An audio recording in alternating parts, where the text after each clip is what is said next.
Kementerian Perindustrian melepas ekspor baja lapis sebanyak 10.000 ton ke Amerika Serikat. Nilai total ekspor baja lapis mencapai 12,6 juta US dollar atau setara 205,4 miliar rupiah. Pelepasan ekspor baja lapis ke Amerika Serikat dipimpin langsung oleh Menteri Perindustrian Agus Gumiwang Kartasasmita di Pelabuhan Tanjung Priuk, Jakarta. Dalam pidatonya, Agus mengatakan ekspor ini menunjukkan kemampuan perusahaan dalam menghasilkan produk baja lapis berkualitas tinggi dan memenuhi standar internasional serta mampu bersaing di pasar internasional. Apalagi saat ini meski tarif impor baja ke Amerika Serikat mencapai 50%, namun negara paman Sam tersebut bergantung pada impor untuk memenuhi kebutuhan baja lapisnya. Sangat-sangat besar.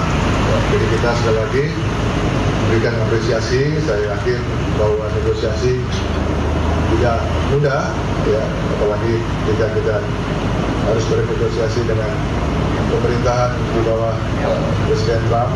Ya. Dari pagi saya bangun. Pemirsa, Menteri Ketenagakerjaan Yasirli membantah fase krisis dalam lapangan kerja. Yasirli bahkan optimis iklim investasi yang tengah meningkat saat ini bisa membuka lapangan kerja sebesar-besarnya. Menteri Ketenagakerjaan merespons banyaknya video fenomena antrean pelamar kerja yang membludak beberapa waktu terakhir. Menaker Yasirli menegaskan kesempatan dan peluang lapangan kerja masih terbuka lebar di Indonesia.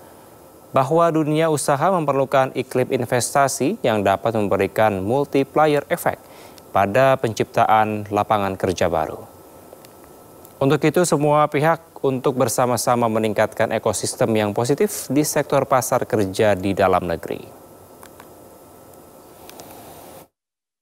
Saya percaya bahwa ternyata yang diperlukan oleh bangsa ini adalah kolaborasi. Bahasa saya itu adalah connecting dots.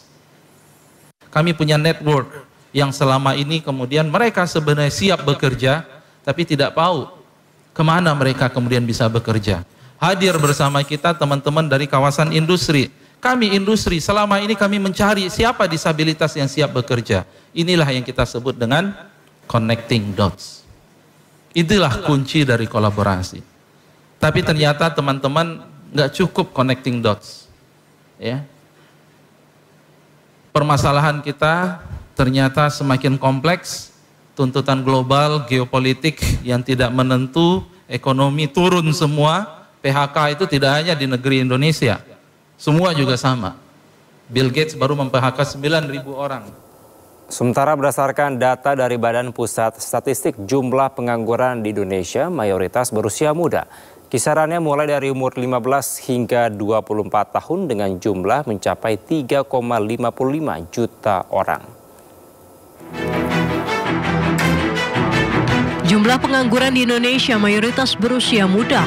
Kondisi ini terlihat berdasarkan data keadaan Angkatan Kerja Februari 2025 yang dipublikasikan oleh Badan Pusat Statistik.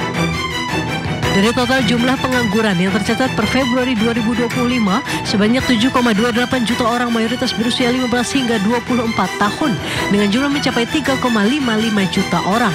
Lalu urutan kedua ialah berusia 25 hingga 34 tahun dengan jumlah sebanyak 1,9 juta orang. Adapun jumlah pengangguran di Indonesia per Februari yang sebanyak 7,82 juta orang itu juga lebih tinggi dibandingkan catatan Februari 2024 yang sebanyak 7,19 juta orang. Meski jumlah pengangguran meningkat, data pada periode itu juga mencatat jumlah orang yang bekerja masih tumbuh tinggi sebanyak 145,77 juta orang.